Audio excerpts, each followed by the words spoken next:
Hello there everyone, this is Mark III and welcome to Nimbatus, Space Drone Constructor. And my third attempt at recording a series in this thing.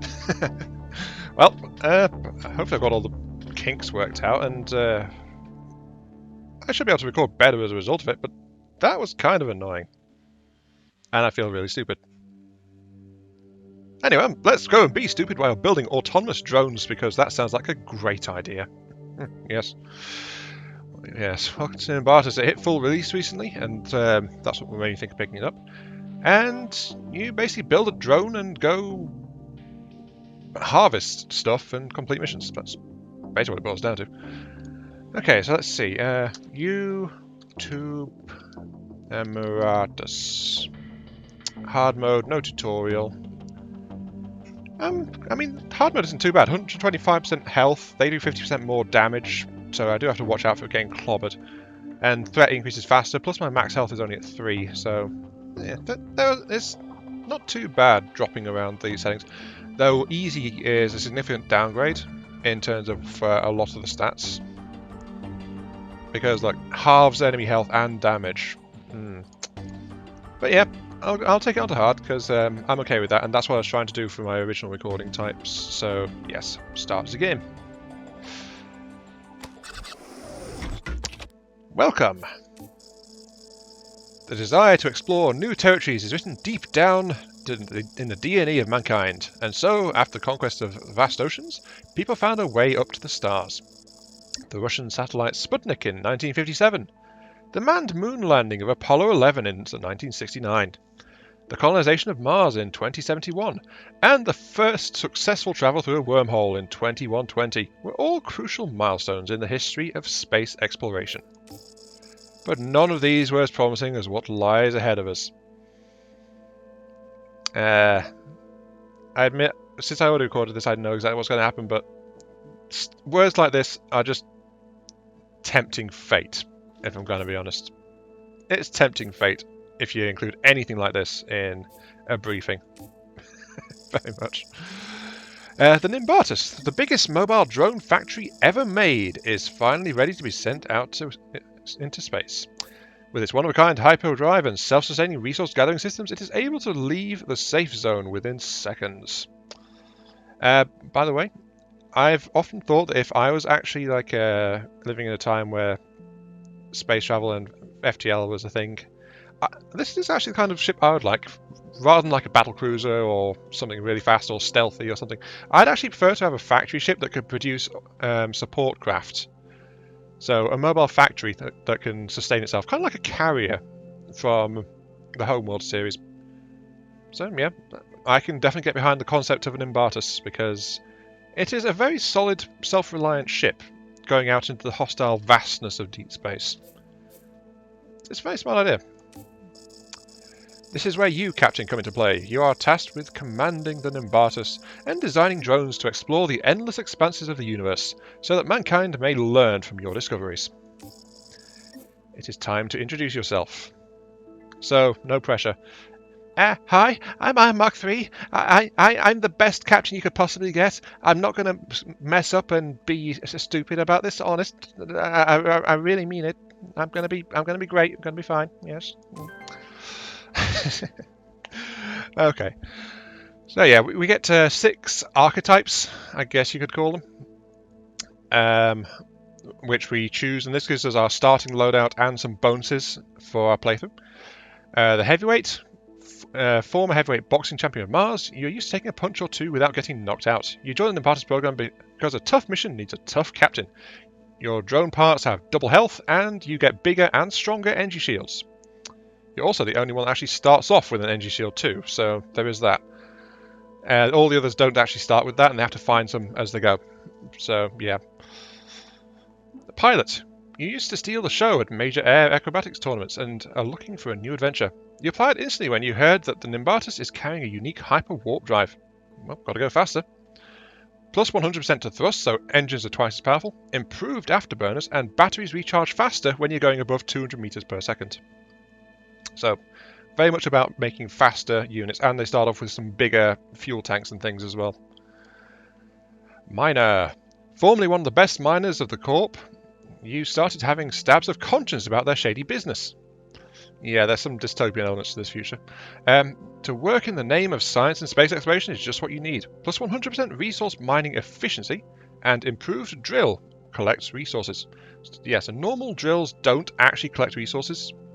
They just dig through terrain, but the miner, their drills also collect resources if you drill into them. So this guy is all about making holes. Bigger and deeper holes for his craft to fall into. The deeper the better. You just keep digging until you go all the way through, basically. Researcher. And this is the one I tried in my most recent attempts to record this.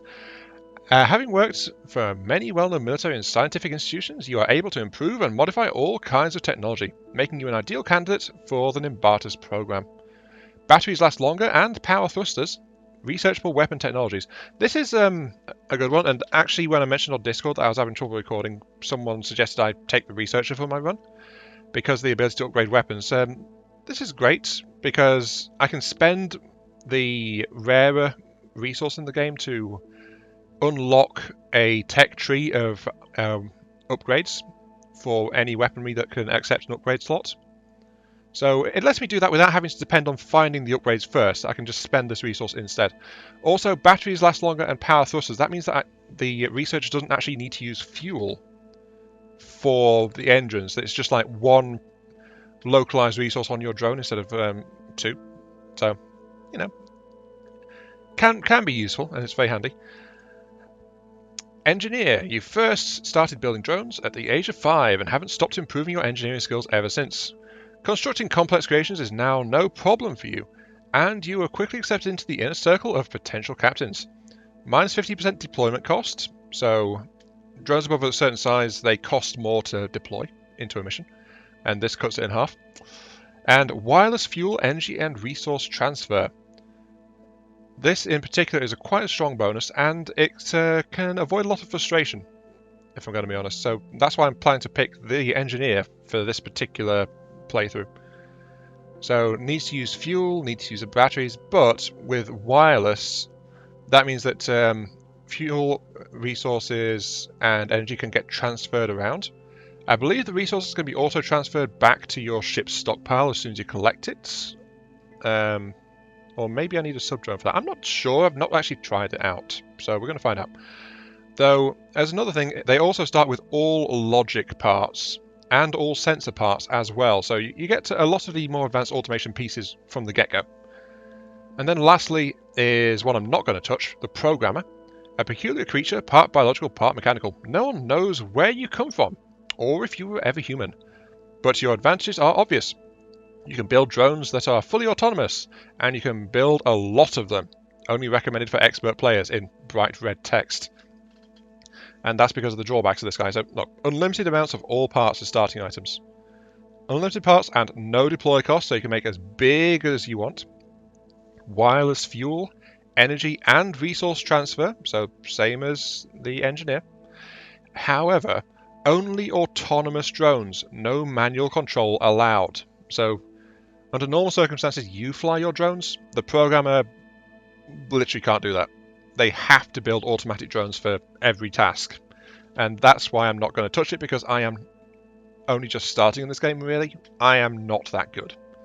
I'm not even sure where to begin in making such a drone. So, you know, there we go. And I said, no. No!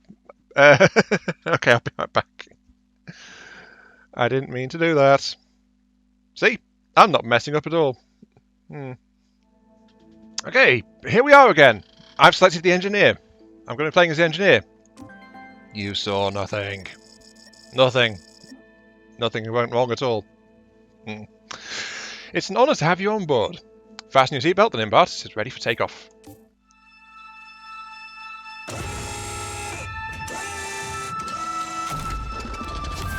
Gotta admit, I like this little animation. I also like how it looks like an engine pod, but it sounds like an old propeller engine.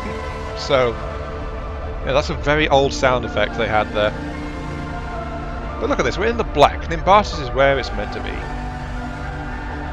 So all is peaceful. All is right. Nothing can go wrong at all. Except for the beeping noise. Yay. Which is now broadcasting something. It's the cloud. It's a planet. No, it's a black ominous shadow with another flashing light. We all know this is going to end well, don't we? Yep. That ends really well. So they stole our totally advanced propeller engine, and our ship is dinged up and flying towards the planet. So there we go. And that, ladies and gents, marks our start with Nimbatus.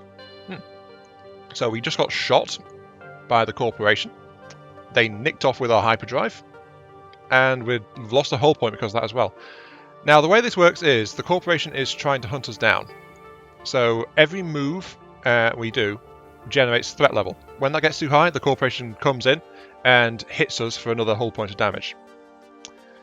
So we need to keep moving and do stuff to throw them off, because every time we finish a sector like this, we get a significant reduction in threat. And there are some events and things that can reduce threat as well. But apart from that, everything's gaining threat. So it's roguelike, we're trying to escape. It's all procedurally generated. And all that. The thing is, though, to advance, we have to complete so many points worth of objectives in the previous sector. So these planets are worth 1 each, so that means I have to visit both of them. But there are some worlds that have more than 1 point. And the points is reflected by how many planets / points are in the system preceding it. So we need to unlock 2. There happens to be 2. So when we unlock this one, we'll know what we need to move further. That kind of thing. No, excuse me. So, let us get mucked into it, shall we? The thing is, even travelling to another location adds to my threat. So I have to do both of these, but it'll give me an extra resource collector and some tritium, which is the yellow resource. That's used for deploying your drones. Red resource is hard to come by, but that's the one you use for shopping and hull repair and all that kind of stuff. And it's what the researcher can use to upgrade weapons tech as well, to unlock new technology for doing that. But if we do this one, though, our first world isn't too bad. It gives us one big booster fuel tank and 4 common weapons. And our mission is just to locate the black box, so it's a nice simple mission. Normal grav, normal air resist. So gravity, air resistance and diameter all changes as well. So something to be aware of. Now, we need a new drone. We start off with our drone core. This is the thing that must survive. We start off with all our parts. And of course we've got all the sensors and things as well. My question still remains, do I actually need to have an extra something to transport resources back? Do I need a separate drone ship for that? Or does it just automatically happen? I'm honestly thinking I might need an extra drone ship.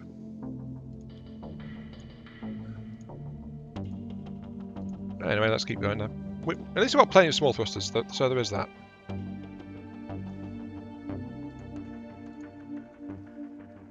Okay. Yeah. Just had to stop and think about that one. Put that one there. Put that one there. Oh, something I should probably mention is there will be a bunch of time skipping in this playthrough.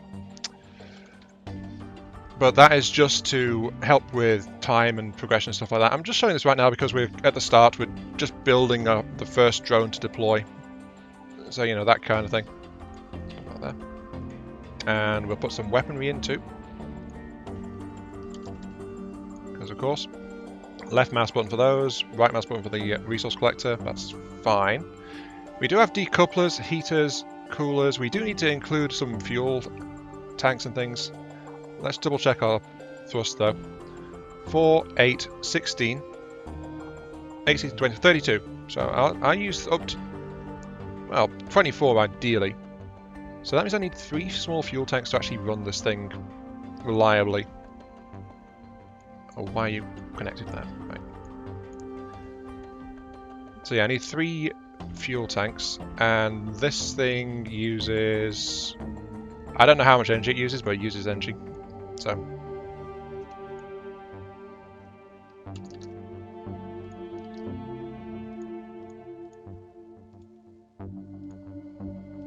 There we go. That gives it some energy to use at least to run the guns.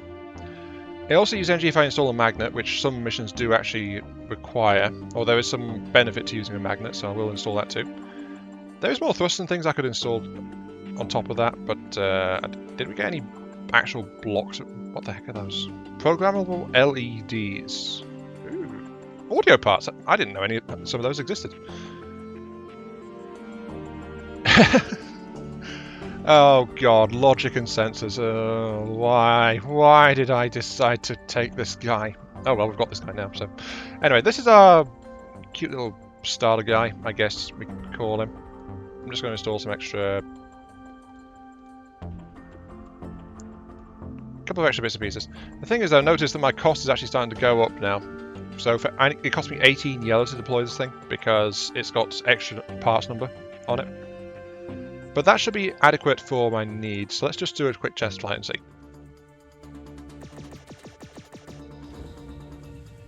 Yeah, it's got some turning, it can maneuver, it's draining some fuel reserve to keep running, but that's okay.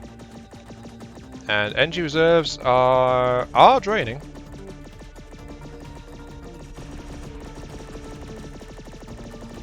But they are...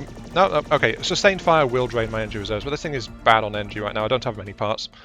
But that'll do, yeah. Oh, there's one thing we forgot, which is really important. We need to decorate it. Yes. We're going to get one skin right now, but you can unlock more if you do some achievements in the game, which I've failed to do, so...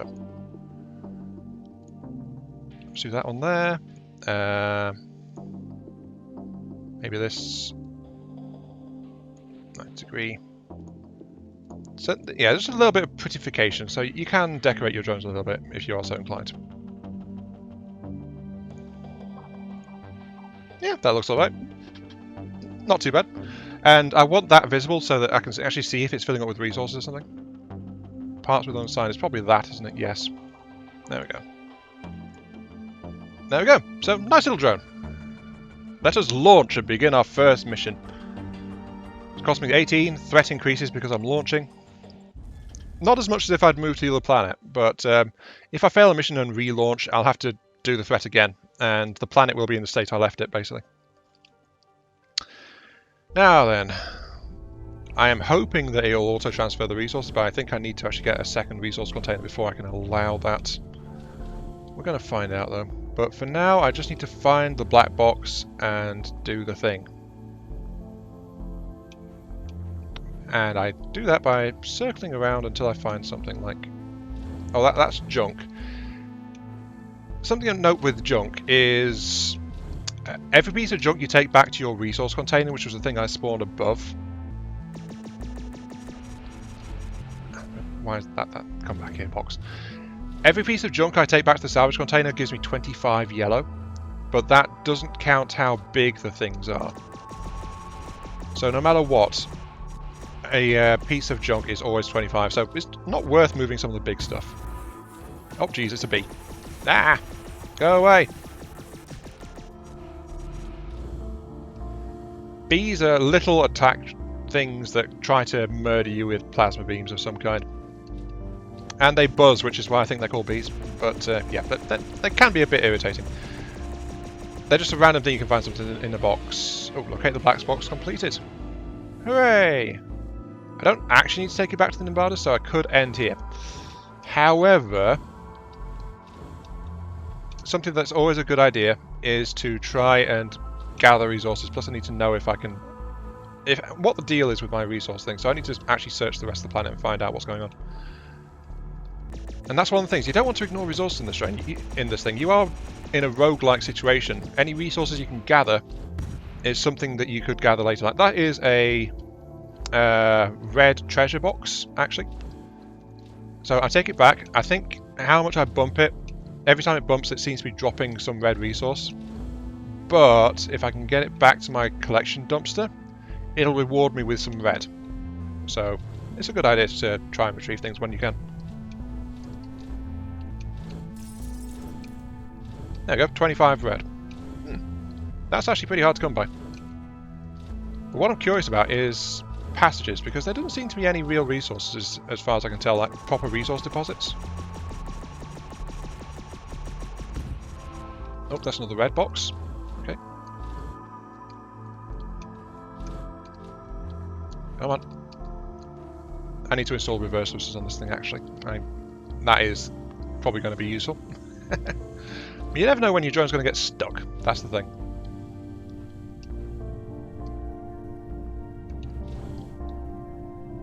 There we go. Oh wait, no, when I fly away the gates close. Right. Okay, apparently red damage doesn't actually reduce the amount you get. Good to know. It's just a couple of things to try and explore. Oh, there's a tiny bit of resource there. Absolutely tiny, but I can collect it. But I think that was so small it didn't actually give me anything. So that wasn't worth it, but I'm just going to use these tunnels because I don't have a good way of digging. Oh, no, I don't want to kill those. Oops. Let me pass, please. Yes, I can use my blasters to tunnel. They're not very good at it, but they do tunnel. Looks like, though, this planet doesn't actually have any resources worth collecting, so... Back to Nimbatus. Give me the rewards. Booster tank, which is a boost tank and a boost battery. Well, I think it's actually a capacitor battery. Massive storage, but they don't actually have any passive recharge. More importantly, though, I got 4 kinetic rocket launchers. Because explosives. Why not? Okay. Next up, destroy the corp transmission. That was a good time to get the rocket launchers on it, if I'm going to be honest. So let's go ahead and get into our drone, and we can use this skin transparency at the top here just to clear it up so I can actually see what I'm doing. And let's install a bank of rocket launchers. Yes.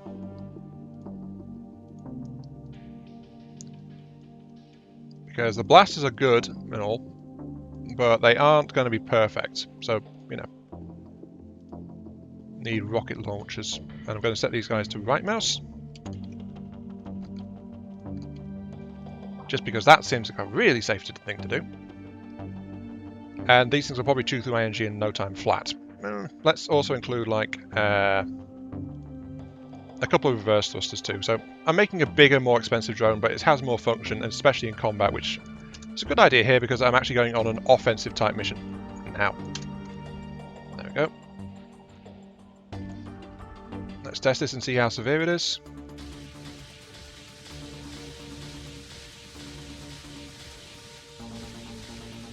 Okay, so my batteries do drain really quickly.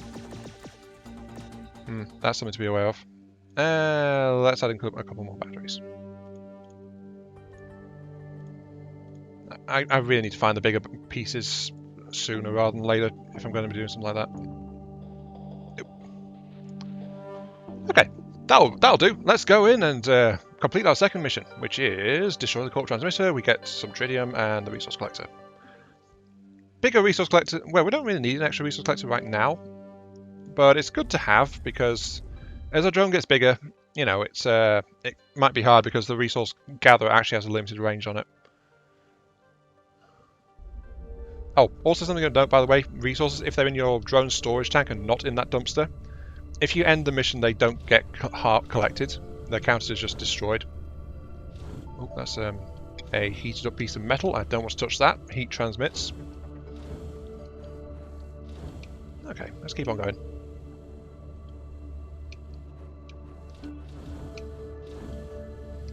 And that's right. Oh, there is, however, resources on this world, actually. That is good. We can do the doozy testing. We can find out what's what. Hopefully this is... No, that's not the way down. Is it that way? Yeah, I did see an echo pulse in the other direction, but I was kind of want to explore a little bit. Nope, that's not it. There is, however, some resource down there. I might have to do some tunneling. Wow, the rockets are rubbish at drilling, actually. Okay, let's see what's releasing those pulses and see if we can shoot it. Because we need to. Combat. And yep, there are defensive drones around the place. The rockets have a bit of a widespread.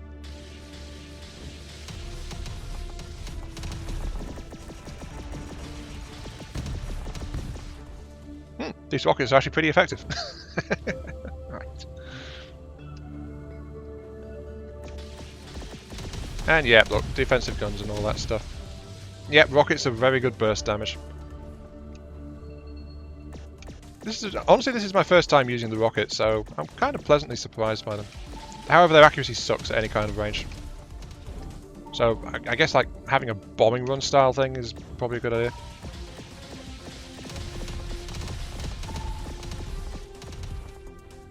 Yeah, I'm a bomber. Fear me, I'm a bomber drone. Ah! I'm doing some damage, but not enough. In fact, you know what? I think I know what I'm going to do. I'm going to get behind him. That seems like a good idea. There we go. And yeah, that is actually the beacon there. This is the first time I've properly looked at it. But okay. I'm cheesing. I'm behind the guns. They can't hurt me now. Take that.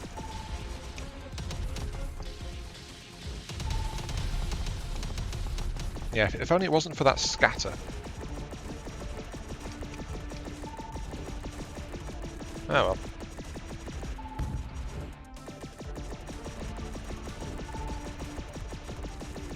And the next question is, of course, that question on the resource tank. Does the resource tank need me to have a separate drone?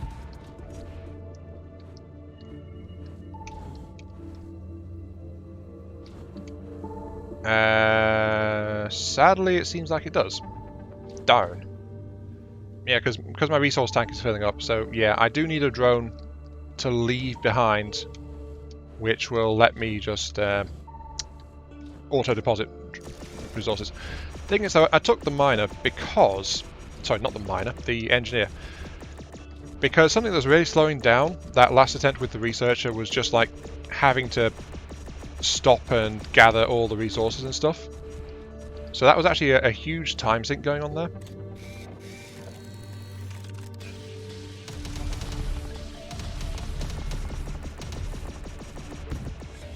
There we go.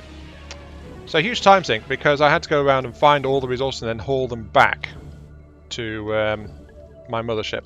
And I'm going to have to do the same again. So with that said, we're going to pause for a few moments unless something interesting happens, and I'll catch you at the end of this mission. So yeah, look, I have to fly over here and deposit what I've collected.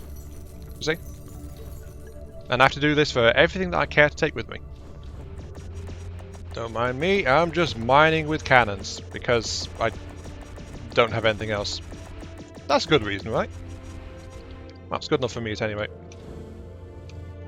Oh, look at all the red. Oh yes.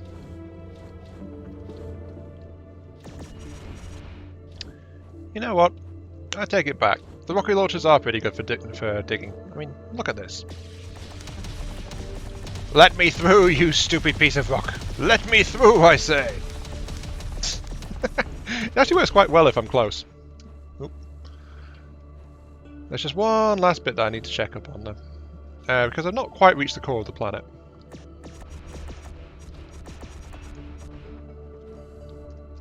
Also, when you're trying to move around near rockets, actually kind of...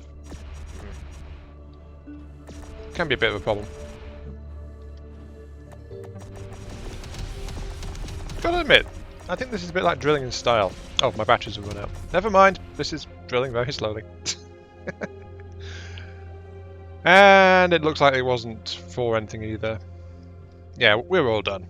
Okay. What do we get? We got the resource collector and the stuff. Alrighty. Now then, that has given us the 2 points. It lets us move on to nearby places, which has got some more interesting stuff on offer, it looks like. Like this, like there's some energy shields over here actually. Probably going to need those. Hopefully there's some energy shields in the other one.